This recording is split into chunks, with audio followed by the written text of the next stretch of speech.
দিনরাত এক করে রাজধানীতে চলছে মেট্রো রেলের কাজ। করোনায় ঘাটতি পুষিয়ে নেওয়ার চেষ্টা, নির্দিষ্ট সময়েই কাজ শেষ করার আশা। দুর্নীতির কারণেই ভেস্তে যাচ্ছে করোনা মোকাবিলায় সরকারের সব চেষ্টা, বলছেন বিশেষজ্ঞরা। মানুষের জীবন বাঁচাতেই পানির মতো টাকা খরচ করেছে সরকার, সংসদে প্রধানমন্ত্রী। রাজধানীর উত্তরা থেকে আগারগাঁও পর্যন্ত পুরো দমে চলছে মেট্রো রেলের লাইন বসানো ও বিদ্যুৎ সঞ্চালনের কাজ। মাথা তুলে দাঁড়িয়েছে উত্তরা দক্ষিণ স্টেশন। করোনা সংকটে যখন বিভিন্ন প্রকল্পের মেয়াদ ও ব্যয় বেড়েছে, তখন নির্ধারিত সময়ে কাজ শেষ করার পাশাপাশি খরচও বাড়বে না বলে আশা মেট্রো রেল কর্তৃপক্ষের। বাবুল হোসেনের ক্যামেরায় আজহার লিমনের রিপোর্ট। পেরিয়ে গেছে মধ্যরাত, চারপাশের শুনশান নীরবতা ভেঙে আগারগাঁওয়ের বঙ্গবন্ধু আন্তর্জাতিক সম্মেলন কেন্দ্র এলাকায় চলছে চলমান মেট্রো রেল প্রকল্পের দ্বিতীয় ধাপের কাজ। এখানে মেট্রো লাইনের পিয়ার হেড বসানো হচ্ছে। আগারগাঁও থেকে কারওয়ান বাজার পর্যন্ত 90টি খুঁটির উপর বসবে পিয়ার হেড। আগস্ট মাস পর্যন্ত যার 37টি বসানো হয়েছে। ডিজাইন অনুযায়ী সার্ভেটা পজিশনটা ঠিক আছে কিনা শাটারে, সেটা আমরা এখন চেক করতেছি সার্ভে করার মাধ্যমে। হার্ড কাজ যেমন শিফটিং এর কাজ, ভারী ভারী কাজ, যেগুলো দিনের বেলায় আমাদের ট্রাফিক থাকার কারণে কাজগুলো করতে পারি না। রাতের বেলায় ফ্রিলি আমরা রাস্তা বন্ধ করে দিলাম, রাস্তা বন্ধ করে কাজগুলো করলাম। দীর্ঘদিন আমাদের কাজ বন্ধ ছিল, তো এখন আমাদের গতি আল্লাহর রহমতে আগের মতোই চলতেছে। এই এলাকা বাদেও এ পর্বে পুরোদমে কাজ চলছে ঢাকা বিশ্ববিদ্যালয় এলাকাসহ 3টি পয়েন্টে। প্রকল্প সংশ্লিষ্টরা বলছেন, দ্বিতীয় ধাপে আগারগাঁও থেকে কারওয়ান বাজার ও কারওয়ান বাজার থেকে মতিঝিল অংশের কাজ প্রায় অর্ধেকই শেষ হয়ে গেছে। তবে মেট্রো প্রকল্পের অগ্রগতি সবচেয়ে বেশি দৃশ্যমান উত্তরা থেকে আগারগাঁও অংশে। এ অংশে 4 ভাগের 3 ভাগ কাজই শেষ। দৃশ্যমান 12.5 কিলোমিটারের মধ্যে প্রায় 11 কিলোমিটার উড়াল পথ। একযোগে চলছে 9টি স্টেশনের মধ্যে 6টি স্টেশন নির্মাণের কাজ। এক্সপেক্টেড ডেট হলো যে 5টা মেট্রো রেল আমাদের ডিসেম্বরের ভিতরে নির্মাণ কাজ সম্পন্ন করতে হবে। 8টা স্টেশনের ফ্যাব্রিকেশন ইতিমধ্যে সম্পন্ন হয়েছে এবং সেইগুলো এখন সংযোজন চলছে এবং একটার ফ্যাব্রিকেশন চলছে। এটাও আশা করি যে 1 মাসের ভিতর এটা শেষ হয়ে যাবে। করোনা শনাক্তের আগে চলতি বছরের ফেব্রুয়ারি থেকে মার্চ মাসে মেট্রো রেল প্রকল্পে কাজ হয়েছে প্রায় 3%, কিন্তু মার্চে কোভিড পরিস্থিতি শুরু হওয়ার পর কাজ হয়েছে গড়ে 1% করে। যদিও নির্ধারিত সময়ে 22,000 কোটি টাকা ব্যয়ের প্রকল্পের কাজ শেষ করার বিষয়ে আশাবাদী এই কর্মকর্তা। তাদের কথা হলো যে আমরা যেহেতু আগের অভিজ্ঞতা থেকে 6 মাস আমরা কাভার করেছি, এখনও আমি 6 মাস কাভার করতে পারবো, তার বেশি যদি হয় তাইলে আমাদের জন্য এটা বড় চ্যালেঞ্জ হিসেবে দেখা দেবে। সার্বিকভাবে অর্ধেক কাজ শেষ হয়েছে বলেও জানান এই কর্মকর্তা। আগে ছিল যেটি শুধুমাত্র নকশার পরিকল্পনা, সেটি এখন বাস্তবের কাঠামোয় দৃশ্যমান। মাথা তুলে দাঁড়িয়েছে মেট্রো রেলের উত্তরা দক্ষিণ স্টেশন। একই গতিতে চলছে বিদ্যুৎ সঞ্চালন এবং মেট্রো লাইন বসানোর কাজ। তাই জাপান থেকে কোচ আসা মাত্র মেট্রো চলাচল যে সময়ের ব্যাপার মাত্র, সেটি বলাই যায়। আজহার লিমন, সময় সংবাদ, ঢাকা। মানুষের জীবন বাঁচাতে করোনা মোকাবিলায় সরকার পানির মতো টাকা খরচ করেছে উল্লেখ করে প্রধানমন্ত্রী শেখ হাসিনা বলেছেন, এ ধরনের পদক্ষেপের কারণে মহামারী পরিস্থিতি নিয়ন্ত্রণে রয়েছে। বৃহস্পতিবার দুপুরে একাদশ জাতীয় সংসদের নবম অধিবেশনের সমাপনী বক্তব্যে কথা বলেন তিনি। এ সময় আইন শৃঙ্খলা রক্ষা বাহিনীর মনোবল ধরে রাখতে সবাইকে গঠনমূলক সমালোচনার আহ্বান জানান সংসদ নেতা। বলেন, নারায়ণগঞ্জে আগুনে পোড়া মসজিদটি নিয়ম মেনে নির্মাণ করা হয়নি। একাদশ জাতীয় সংসদের নবম অধিবেশন শেষ হলো মাত্র 5 কার্যদিবসের আলোচনায়। করোনার মধ্যেই আয়োজিত তৃতীয় এই অধিবেশন 6 সেপ্টেম্বর থেকে শুরু হয়ে বৃহস্পতিবার দুপুরে শেষ হয়। এ সময়ে পাশ হয়েছে 6টি আইন। অধিবেশনের শেষ দিনে আইন প্রণয়ন কার্যক্রমের পাশাপাশি সংসদে বক্তব্য রাখেন বিরোধী দলীয় উপনেতা ও সংসদ নেতা। এ সময় চলমান নানা ইস্যুতে আইনসভায় আলোচনা চলে প্রায় 1 ঘন্টারও বেশি সময়। সমাপনী বক্তব্যে প্রধানমন্ত্রী বলেন, মহামারী থেকে মানুষ বাঁচাতে চিকিৎসা ও কোয়ারেন্টিন সহ সার্বিক ব্যবস্থাপনায় টাকা খরচে কোনো কার্পণ্য করেনি সরকার। আসলে সুনির্দিষ্ট চিকিৎসা ছিল না যে একটা চিকিৎসা দিয়ে আমরা ভালো করব। পানির মতো টাকা খরচ হয়েছে। এখানে হয়তো এই ধরনের কাজ করতে গেলে এটা কেউ খুঁজে খুঁজে দুর্নীতি দেখতে পারে, কিন্তু যে মুহূর্তে এরকম একটা সামনে মহা দুর্যোগ, তাকে মোকাবেলা করতে হবে, তখন ওই টাকা পয়সা কত গেল, কি হলো, বা সেখানে কতটুকু সিস্টেম লস, আমার কাছে সেটা বিবেচ্য ছিল না। বিবেচ্য ছিল মানুষকে বাঁচানো। অক্সফোর্ডের ভ্যাকসিন মাঝপথে আটকে গেলেও প্রতিষেধক প্রাপ্তিতে দেশ পিছিয়ে থাকবে না বলেও আশ্বস্ত করেন শেখ হাসিনা। ভ্যাকসিন পৃথিবীর যেখানেই আবিষ্কার হোক, বাংলাদেশ আমার দেশের মানুষের জন্য আমরা সেটা সংগ্রহ করতে পারবো। বিচার বহির্ভূত হত্যাকাণ্ড বন্ধ নিয়ে সংসদে আলোচনার জবাবে সরকার প্রধান বলেন, মনোবল ভাঙা যাবে না আইন শৃঙ্খলা রক্ষা বাহিনীর। মাদক, সন্ত্রাস, জঙ্গিবাদ নিয়ন্ত্রণ করতে হবে। সেগুলি নিয়ন্ত্রণ করতে আইন শৃঙ্খলা রক্ষাকারী সংস্থা যথাযথ কাজ করে যাচ্ছে। কিন্তু সেইগুলি করতে যেয়ে যদি কিছু দুর্ঘটনা ঘটে, মানুষ বিপদে পড়ে পুলিশকেই আগে ডাকে। তো এমন কিছু না করা, যাতে তারা যেন আবার ভয়ভীত হয়ে তাদের কাজের যে উৎসাহটা সেটা যেন নষ্ট না হয়, সেদিকেও দৃষ্টি দিতে হবে। সম্প্রতি নারায়ণগঞ্জে ঘটে যাওয়া অগ্নিকাণ্ডে মসজিদটি অনিয়ম করে নির্মিত হয়েছিল বলেও জানান সংসদ নেতা। যে মসজিদ নির্মাণ করা হয়েছে এমন একটি জায়গায় যেখানে গ্যাসের লাইন ছিল, সেই লাইনের উপর, এবং তার কোনো অনুমোদন ছিল না। দেবাশিস রায়, সময় সংবাদ, ঢাকা। এদিকে বিশেষজ্ঞরা বলছেন, করোনা মোকাবিলায় সরকারের চেষ্টা অনেকটাই ম্লান করে দিয়েছে দুর্নীতি। তারা বলেন, বরাদ্দ থাকলেও তদারকির অভাবে সদ্ব্যবহার নিশ্চিত করা সম্ভব হয়নি। যে সকল সুবিধাভোগী ও দুর্নীতিবাজদের নাম এসেছে, তাদের দৃষ্টান্তমূলক শাস্তিরও দাবি জানান তারা। ৩ জন রোগীকে শনাক্ত করেছি। সব শঙ্কাকে সত্য করে ৮ই মার্চ দেশে প্রথম শনাক্ত হয় কোভিড-১৯। তখন বিশ্বজুড়েই সংকট চলছিল মাস্ক, পিপিই সহ করোনা চিকিৎসার সরঞ্জামাদি। চড়া দামে সেসব যোগান দিয়েছে সরকার। করোনা পরীক্ষায়ও সরকারকে দিতে হয়েছে বড় অঙ্কের ভর্তুকি। একের পর এক হাসপাতাল প্রস্তুত, অক্সিজেন সিলিন্ডার আমদানি, ৪,০০০ নতুন চিকিৎসক নিয়োগ, সঙ্গে নার্স আর মেডিকেল টেকনোলজিস্ট, এসবেও সরকারের ব্যয় ছিল শত শত কোটি টাকা। তবে সব মিলিয়ে করোনাকালে অর্থ বরাদ্দের কমতি রাখেনি সরকার। তবে বাস্তব চিত্র ভিন্ন। এত প্রচেষ্টার পরেও কাঙ্ক্ষিত সেবা পৌঁছায়নি সাধারণ মানুষের কাছে।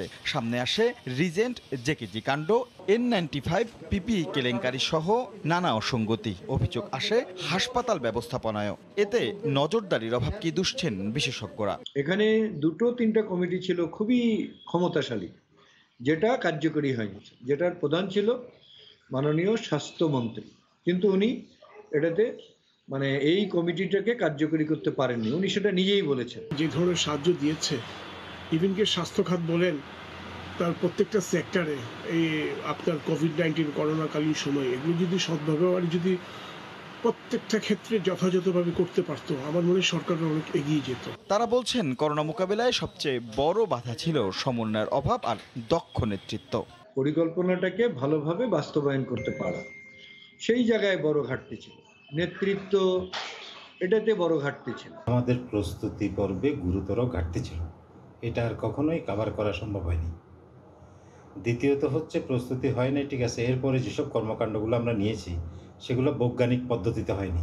এক্ষেত্রে চিহ্নিত দুর্নীতিবাজদের দ্রুত বিচারের আওতায় এনে দৃষ্টান্ত স্থাপনের তাগিদ বিশেষজ্ঞদের। রাশেদ লিমন, সময় সংবাদ, ঢাকা। এদিকে মসজিদে বিস্ফোরণের ঘটনায় তদন্ত প্রতিবেদন জমা দিতে আরও 7 দিনের সময় পেল নারায়ণগঞ্জ জেলা প্রশাসন গঠিত কমিটি। বৃহস্পতিবার দুপুরে সময় সংবাদকে তথ্য জানান জেলা প্রশাসক মোহাম্মদ জসিম উদ্দিন। এর আগে তার কাছে 7 দিন সময় চেয়ে আবেদন করে কমিটি। তদন্তের স্বার্থে যৌক্তিক কারণ বিবেচনায় তা গ্রহণ করেন জেলা প্রশাসক। আজও ঘটনাস্থল পরিদর্শন করেছেন অতিরিক্ত জেলা ম্যাজিস্ট্রেট খাদিজা তাহেরা ববি সহ কমিটির সদস্যরা। এ সময় জেলা প্রশাসন ও গোয়েন্দা পুলিশের কর্মকর্তারাও উপস্থিত ছিলেন। এদিকে পরিত্যক্ত পাইপ অপসারণ এবং ড্রেন পরিষ্কার ও সড়ক সংস্কারে কাজ করে তিতাস গ্যাস কর্তৃপক্ষ।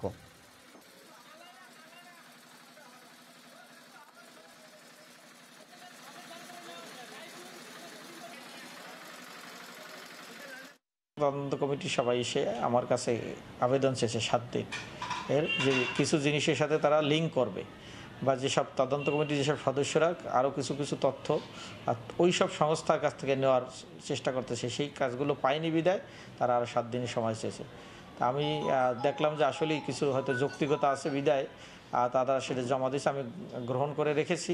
আমি তাদের কাছে রিকোয়েস্ট করেছি যে যেহেতু বিষয়টা একটা সুন্দর নিষ্পত্তির জন্য এই রিপোর্ট খুব জরুরি দরকার, অতএব আপনারা একটু যথাসময় দ্রুত চেষ্টা করেন তাদের তদন্ত কার্য সমাপ্ত করার জন্য। করোনায় আক্রান্ত হয়ে দেশে বৃহস্পতিবার দুপুর পর্যন্ত 41 জন মারা গেছেন। নতুন শনাক্ত হয়েছেন 1892 জন রোগী। এ নিয়ে দেশে মোট রোগীর সংখ্যা 3,32,970 জন।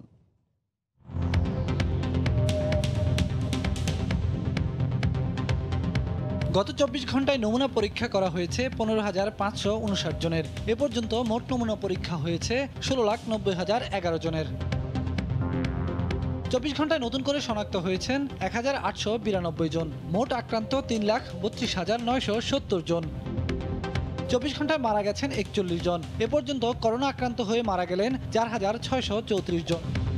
করোনা থেকে 24 ঘন্টায় সুস্থ হয়েছেন 2,746 জন। মোট সুস্থ হয়েছেন 2,33,550 জন।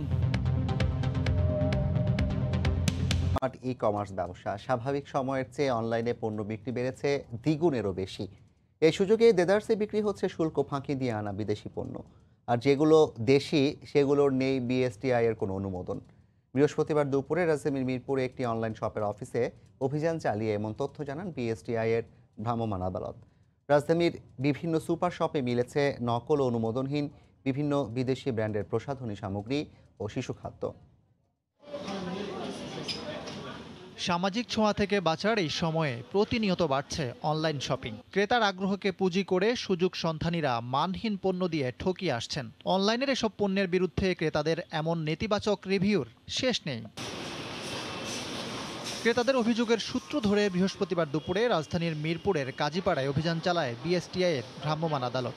পাওয়া যায় নকল ও মানহীন নানা আন্তর্জাতিক ব্র্যান্ডের শ্যাম্পু, ক্রিম, ফেস ওয়াশ, এমনকি বেবি পাউডারও। শিশু খাদ্যের নিডু ব্র্যান্ডের মতো দুধেও নেই বিএসটিআই এর অনুমোদন ও আমদানিকারক প্রতিষ্ঠানের স্টিকার। সবটি অনুমোদনহীন এসব পণ্যের কাগজপত্র রয়েছে দাবি করলেও তা দেখাতে পারেনি। সমস্ত প্রোডাক্ট আমার জানা মতে এগুলো আমদানিকৃত পণ্য, আর আমদানিকৃত পণ্যের ক্ষেত্রে অবশ্যই তারা বিএসটিআই এর মাধ্যমে বের করা, হয়তো আমাদের কাছে এই পণ্য এগুলো সংরক্ষিত নেই। অভিযান চলে সেনপাড়ার পর্বতার নিউ শপ বিডি নামে অনলাইন শপের অফিসেও। চিত্র সেই একই, নকল ও অনুমোদনহীন পণ্য। বিএসটিআই অনুমোদন নাই, এটা তো সরবরাহকারী ইনশিওর করে নাই আমাকে। যদি করতো তাহলে কি কিনতাম। অনুমোদনহীন এসব পণ্য বিক্রি ও সরবরাহের দায়ে দুটি প্রতিষ্ঠানকে 1.5 লাখ টাকা জরিমানা করেন ভ্রাম্যমাণ আদালত। শিশু খাদ্য, তারপর কসমেটিক্স, তারপর চকলেট এবং শ্যাম্পু, এগুলো হচ্ছে বিএসটিআই ছাড়পত্রবিহীন অবৈধভাবে বিক্রয় বিতরণ করছে। বাজারে থাকা এরকম হাজারো ভেজাল ও মানহীন প্রসাধনী সামগ্রী ও শিশু খাদ্যের বিরুদ্ধে বিএসটিআই এর অভিযান চলবে বলে জানান নির্বাহী ম্যাজিস্ট্রেট। ইকরাম হোসাইন, সময় সংবাদ, ঢাকা। এদিকে অনলাইনের ক্রেতারা বলছেন কেনাকাটায় এখনও রয়েছে আস্থার সংকট। প্রতিযোগিতা কমিশন বলছে শিগগিরই অনলাইন ভিত্তিক সব ধরনের বাণিজ্যিক কার্যক্রম আসছে তদারকির আওতায়। কারো পৌষ মাস তো কারো সর্বনাশ। করোনার ধাক্কায় দেশের শিল্প ও সেবা খাত যখন বিপর্যস্ত, তখন উল্টো চিত্র ই কমার্স ব্যবসায়। করোনাকালীন ক্রেতা চাহিদা থাকায় চাল ডাল থেকে পোশাক কিংবা সুরক্ষা সামগ্রী সবকিছুই বিক্রি করছে অনলাইন প্রতিষ্ঠানগুলো। পণ্যভেদে দেওয়া হচ্ছে মূল্যছাড় কিংবা আকর্ষণীয় অফার। ডিজিটাল মাধ্যমে অর্থ পরিশোধে ক্রেতারা পাচ্ছেন ক্যাশব্যাক সুবিধাও। ইক্যাবের ধারণা, চলতি বছর অনলাইন কেনাকাটায় লেনদেনের পরিমাণ ছাড়াতে পারে 8,000 কোটি টাকা। সবারই সেল দ্বিগুণ হয়ে গেছে অলমোস্ট। প্লাস কিছু কিছু প্রোডাক্টের বা কিছু কিছু আইটেমের চাহিদা এখন অনেক বেশি, স্পেশালি হচ্ছে আপনার গ্রোসারি আইটেম। N95 মাস্ক যেটা আমাদের 850 টাকা করে সেল হচ্ছিল, সেটা এখন আমরা করে দিচ্ছি হচ্ছে অনলি 500 টাকা। তবে কেনাকাটায় লোভনীয় অফারের আড়ালে হরহামেশাই ঘটছে নিত্য নতুন প্রতারণার ঘটনা। ক্রেতারা মনে করছেন সম্ভাবনাময় ই কমার্স খাতে যা তৈরি করছে আস্থার সংকট। অনলাইন প্রতিষ্ঠানগুলো আসলে বুঝতে পারছেন না তারা গ্রাহকের হাতে মানসম্মত প্রোডাক্ট পৌঁছে দিতে পারবেন কিনা, এবং গ্রাহকও হয়তো বুঝতে পারছেন না তিনি যে প্রোডাক্টটি পাচ্ছেন সেটা আসলে মানসম্মত কিনা। অনলাইন কেনাকাটায় গ্রাহকরা প্রতারিত হচ্ছেন এবং অনলাইন কেনাকাটায় আস্থা হারাচ্ছেন। একটা অর্ডার করি 32 ইঞ্চি একটা ওয়ালটন টিভি, তারা টিভিটা তাদের সময় মতোই দিয়েছে আমি যদি বলি, কিন্তু সেক্ষেত্রে আমার প্রোডাক্টটা ভাঙা ছিল। দেরিতে হলেও অনলাইন ভিত্তিক ব্যবসায়িক কার্যক্রম সুনির্দিষ্ট নিয়মের মধ্যে আনতে যাচ্ছে সরকার। যাদের কর্মকাণ্ড মনে হবে যে প্রতিযোগিতা বিরোধী আইনের আওতায়, তাদের কর্মকাণ্ড বিশ্লেষণ করে আমাদের আইনে যা আছে সেই ব্যবস্থা। দেশে বর্তমানে চালু রয়েছে 5 শতাধিক e commerce website. E commerce অ্যাসোসিয়েশনের তথ্য বলছে এর বাইরেও ফেসবুকে ব্যবসা পরিচালনা করছে কয়েক হাজার প্রতিষ্ঠান। শুভ খান, সময় সংবাদ, ঢাকা। মিয়ানমার থেকে অ্যামফেটামিন অস্ট্রেলিয়ায় পাচারের রুট হিসেবে ব্যবহার করা হচ্ছিল ঢাকাকে। তৈরি পোশাকের কার্টনে মাদকের চালান জব্দের বিষয়ে ব্রিফিংয়ে এ তথ্য জানায় মাদকদ্রব্য নিয়ন্ত্রণ অধিদপ্তর।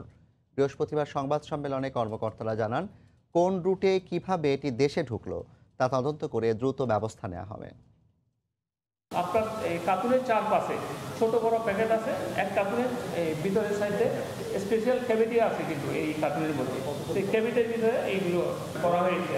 কার্টুন খুললে দেখা যাবে রাখা আছে তৈরি পোশাক, কিন্তু এই কার্টুনের প্যাকেজিংয়ে লুকিয়ে আছে রহস্য।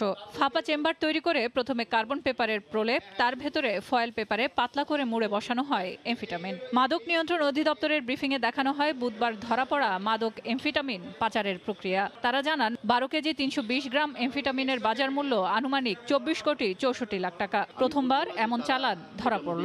জব্দকৃত এমফিটামিন পাউডারের আনুমানিক কেজি মূল্য প্রতি কেজি 2 কোটি টাকা। সেই হিসেবে জব্দকৃত 12 কেজি 320 গ্রাম এমফিটামিন পাউডারের আনুমানিক মূল্য 24 কোটি 64 লক্ষ টাকা। যেহেতু একটা সুবিধা, আমাদের জিওগ্রাফিক্যাল একটা সুবিধা পয়েন্টে, সেখান থেকে যাচ্ছিল এটা। মূল ঘাঁটি মিয়ানমার থেকে অস্ট্রেলিয়া পাচারের রুট হিসেবে ব্যবহৃত হচ্ছিল ঢাকা। অ্যামফিটামিন বলেন বা অন্য যে কোনো কিছু আমরা প্রোডাকশন করি না। আমাদের পার্শ্ববর্তী দেশ মায়ানমার, ওটা হলো অ্যামফিটামিনের ঘাঁটি। চায়নাতে এই ধরনের অ্যামফিটামিন এটা আসলে বৈধভাবে উৎপাদন হয়। ইন্ডিয়াতেও কিছু কিছু বিষয়ে বৈধভাবে উৎপাদন হয়। আটকদের দেয়া তথ্য অনুযায়ী শিগগিরই এই চক্রের সাথে আরও যারা জড়িত তাদের আইনের আওতায় আনা হবে বলে জানান মাদক নিয়ন্ত্রণ অধিদপ্তর। এছাড়া নজরদারি বাড়ানো হবে আন্তর্জাতিক কুরিয়ার সার্ভিসগুলোর উপরও। সেলিয়া সুলতানা, সময় সংবাদ, ঢাকা। করোনা সংকটে বড় ধরনের প্রভাব পড়েছে কলকাতার বইপাড়া খ্যাত কলেজ স্ট্রিটের বই ব্যবসায়। করোনার আগে দেশ বিদেশের বই পোকাদের ভিড় লেগে থাকতো মধ্য কলকাতার এই স্থানটিতে। সেই সঙ্গে ক্রেতাদের একটি বড় অংশ ছিল বাংলাদেশি বইপ্রেমীরা। তবে করোনার কারণে বাংলাদেশি পর্যটক না থাকায় মাথায় হাত ব্যবসায়ীদের। বিস্তারিত সুব্রত আচার্যের প্রতিবেদনে। কলকাতা বিশ্ববিদ্যালয়, প্রেসিডেন্সি বিশ্ববিদ্যালয়, কলকাতা মেডিকেল কলেজ সহ বহু বিখ্যাত শিক্ষা প্রতিষ্ঠান রয়েছে মধ্য কলকাতার এই কলেজ স্ট্রিট এলাকায়। কলেজ পাড়ার সুযোগেই এখানে গড়ে উঠেছে এই বইয়ের বাজার। কোভিড বাস্তবতার কারণে যা এই মুহূর্তে পড়েছে চরম হুমকির মুখে। শুধু করোনা সংকট নয়, ঘূর্ণিঝড় আমফানের প্রভাবে কোটি কোটি রুপির বই পানিতে ভেসে নষ্ট হয়েছে। আর এই আর্থিক ক্ষতি কবে পুষিয়ে উঠতে পারবেন প্রকাশক বিক্রেতারা, সেটাই এখন বড় প্রশ্ন। এই লকডাউনে লোক আসছে না, স্কুল কলেজ খোলা নেই, সব কিছু বন্ধ, যা কিছু চলছে অনলাইনে টুকটাক বেচাকেনা আমরা যেটা শুনছি। বই পড়ায় কেউ আর আসছে না, স্কুল বন্ধে আবার পড়াশোনা কে করবে? না হচ্ছে ব্যবসা, না হচ্ছে তাদের কোনো রকমই শান্তি নেই। কলেজ স্ট্রিটের বই পাড়ায় প্রতিদিন 20 থেকে 50 কোটি রুপির বই বিক্রি হতো স্বাভাবিক সময়ে। কোভিড ও আমফানের কারণে সেটা প্রায় তলানিতে গিয়ে ঠেকেছে। বিদেশি সহ বাংলাদেশি ক্রেতারা না আসায় কবে পরিস্থিতি স্বাভাবিক হবে তা বলা যাচ্ছে না।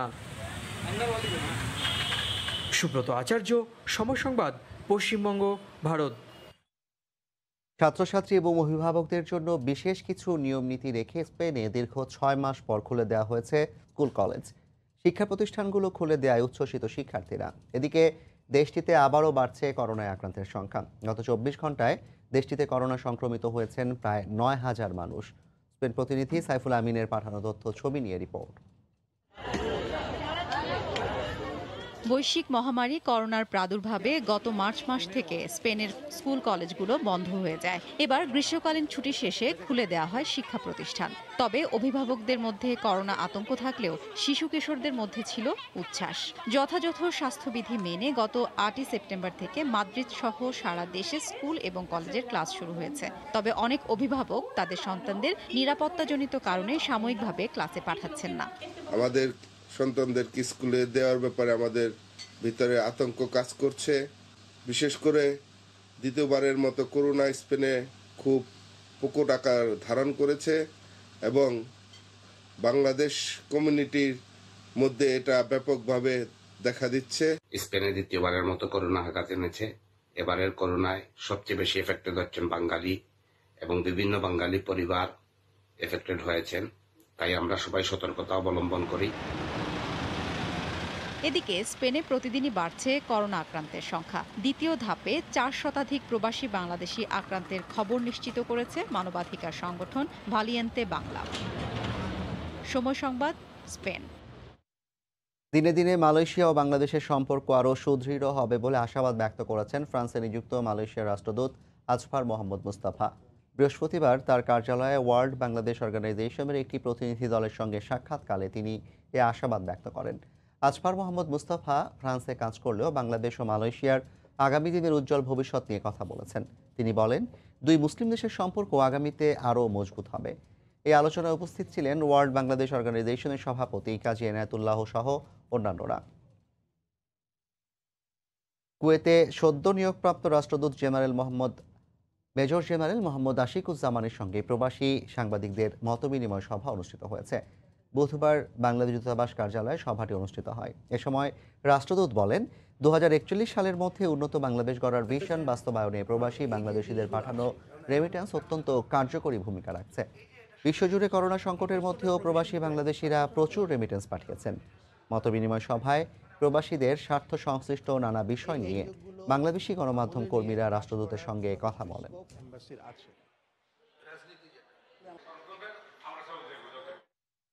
কূটনীতিকদের প্রশিক্ষণ ও হাঙ্গেরিতে বাংলাদেশি শিক্ষার্থীদের পারমাণবিক শক্তি প্রযুক্তি বিষয়ে উচ্চশিক্ষার সুযোগ তৈরিতে দুটি সমঝোতা স্মারক সই হয়েছে। বৃহস্পতিবার বিকেল 3:30টায় রাষ্ট্রীয় অতিথি ভবন পদ্মায় সমঝোতা স্মারকে সই করেন বাংলাদেশের পররাষ্ট্রমন্ত্রী একে আব্দুল মোমেন এবং হাঙ্গেরির পররাষ্ট্রমন্ত্রী পিটার সিয়ার্তো। চুক্তি অনুযায়ী বাংলাদেশের কূটনৈতিকদের হাঙ্গেরির ট্রেনিং একাডেমিতে প্রশিক্ষণের ব্যবস্থা করা হবে। এছাড়া প্রতি বছর 30 শিক্ষার্থীকে পারমাণবিক শক্তি প্রযুক্তি বিষয়ে দেশটিতে উচ্চশিক্ষারও ব্যবস্থা করা হবে। চুক্তি স্বাক্ষর শেষে যৌথ সংবাদ সম্মেলনে অংশ নেন দুই পররাষ্ট্রমন্ত্রী।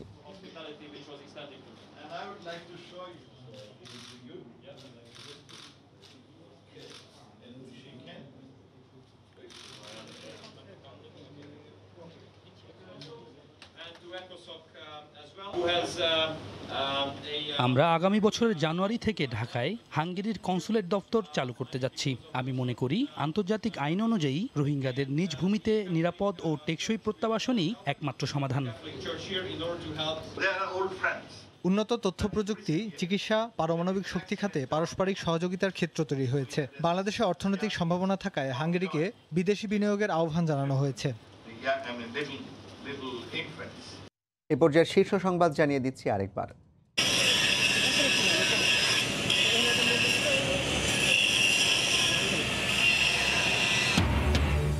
দিনরাত এক করে রাজধানীতে চলছে মেট্রো রেলের কাজ। করোনায় ঘাটতি পুষিয়ে নেওয়ার চেষ্টা, নির্দিষ্ট সময়ে কাজ শেষ করার আশা।